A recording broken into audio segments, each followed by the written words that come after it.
Well, hello, welcome back to Supposedly Fun. My name is Greg. I am here today to do a book haul revisit. It is snowing pretty hard where I am. It snowed a lot overnight. Had to do a lot of shoveling this morning.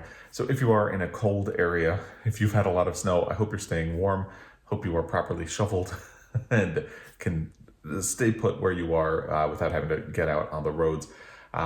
If you do not live in a cold area or you don't have a whole lot of snow, I hope you're just doing well in general. Now, this is a book haul for February of 2020, so we are going to look at the titles that I hauled and brought into my library in February of 2020. Incidentally, this is the last month of book haul revisits where there will only be 1 year to look at. I'm going to try to figure out how to format this next month, because once we get into next month, I will have 2 years of hauls to revisit, the one from 2020 and the one from 2019. March of 2019 is the first time I ever did a book haul, and I have done them monthly since then. So that's to come.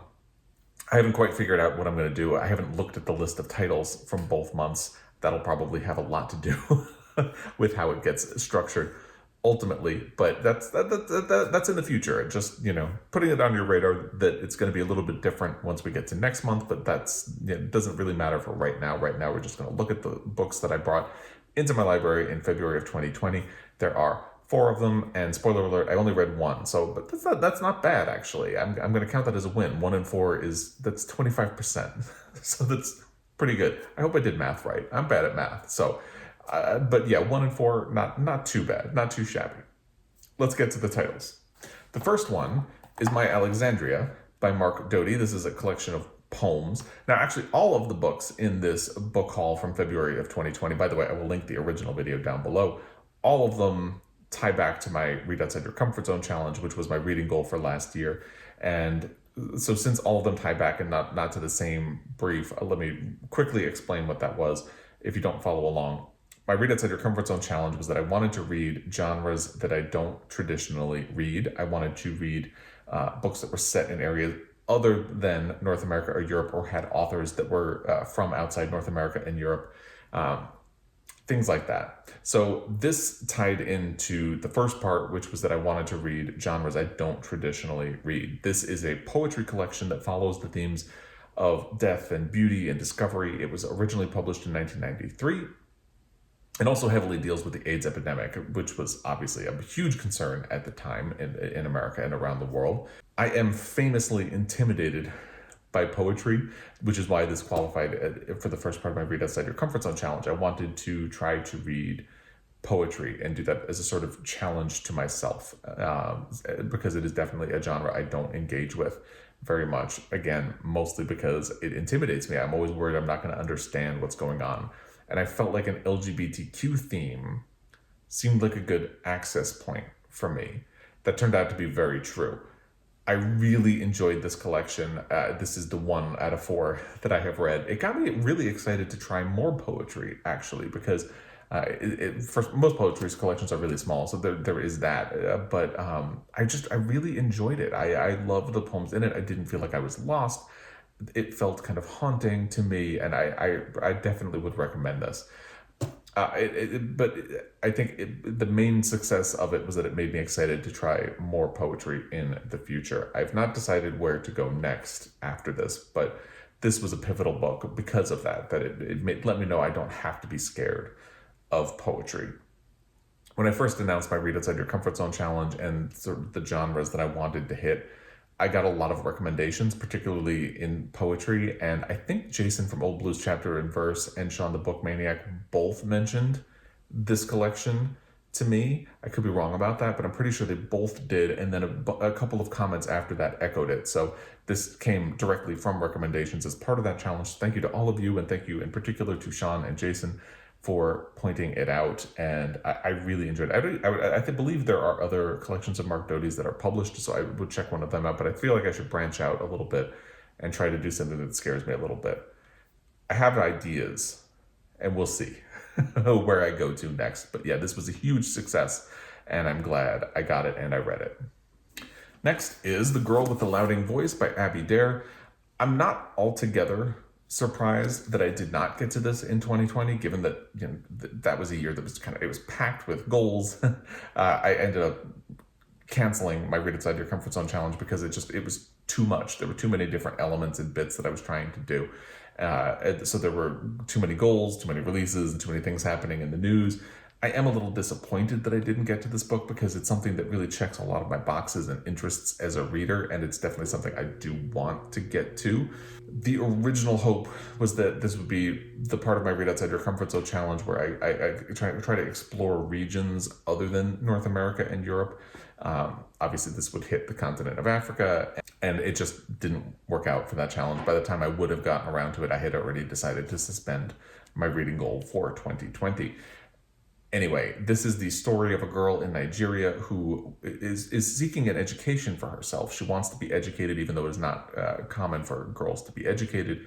It's just not done. She wants the education so she can find her louding voice and her confidence and be able to speak up for herself and pursue her dreams. And that's really what it's about. It's about pursuing your dreams despite what gets in your way. And I definitely still want to read it. I've heard really good things about it. I saw it pop up on a couple of year-end best lists, like favorite reads of 2020.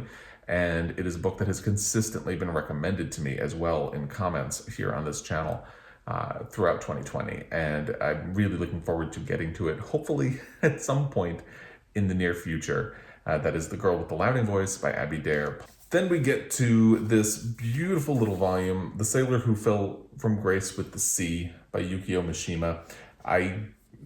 So I got this book and the next book for my Read Outside Your Comfort Zone challenge, again, for the same reason that I got The Girl with the Louding Voice, for that regional quality. This obviously would hit Asia, and so does the next one.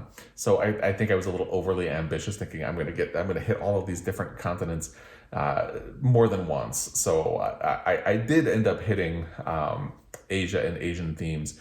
In 2020, I did not get to this one or the next one that we will talk about. And I originally saw this on, I think it was Eric Carl Anderson's Instagram, where he had gotten a set of vintage Japan books that are just really gorgeous and well put together. I mean, look at this beautiful cover.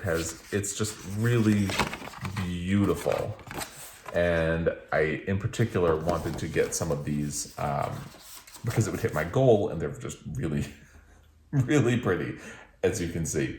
So like I said, this is the first of 2 books that I ordered from the Vintage Japan series. We'll get to the other one next. And this one was originally published in 1963. It is a slim book. I guess you would call it a novella. It's probably barely over 100 pages, 131 pages. It's about a group of boys learning to see the world as they head into adolescence, and they kind of end up rejecting the adult world which they deem to be hypocritical. And the framework for that journey is around the story of one of their mothers beginning an affair with a sailor. And the boys originally look up to the sailor. They kind of idolize him. He is sort of seen as an ideal to them. But over time, as the novella progresses, they become disillusioned in him. And I don't know exactly where it goes. I've heard kind of mixed things about this book, but I'm still very interested in reading it. Yukio Mishima is an author I've heard mixed things about, but I'm eager to try reading someday. So I have not read this. I don't have any plans to get to it anytime soon, but to me, this is still something I want to keep around. It's a good sort of library builder book. I'm kind of curious. Do you do that? I definitely do. I have a tendency to collect books and bring them in at certain points where it seems like this might not be something that I'm going to get to soon, but it is something that I want to have on my shelf so I can get to it at some point, and so I can have like really well-rounded shelves. So when I go to them wanting to pick something up, I can hopefully will get around to it. I like having diverse shelves and options that I can get to at some point. It's sort of like aspirational reading, I guess you could call it. But so I'm curious. This is definitely a library builder for me, and I'm kind of curious if library building is a thing that you do on your shelves, or if you really only want to bring in books that you are likely to read in the near future. I don't know when I'll get to this, but the hope is that I will someday. And in the meantime, it's a pretty book that I've heard good things about on my shelf. The next one is, again, from that vintage Japan series. It's the Makioka Sisters by Junichirō Tanizaki. And again, just really stunning packaging in this series. Let's see, look at the pretty little flowers on the inside flaps. Really just stunning work on this collection. I think they released a new round of books in it, and I'm trying not to look at them too much because I will want to purchase them just because they're so pretty. So pretty. Now, I probably have a larger sense of urgency around getting to read this one compared to The Sailor Who Fell from Grace with the Sea, despite the fact that this is a significantly larger book, as you can see. How many pages is this, ultimately?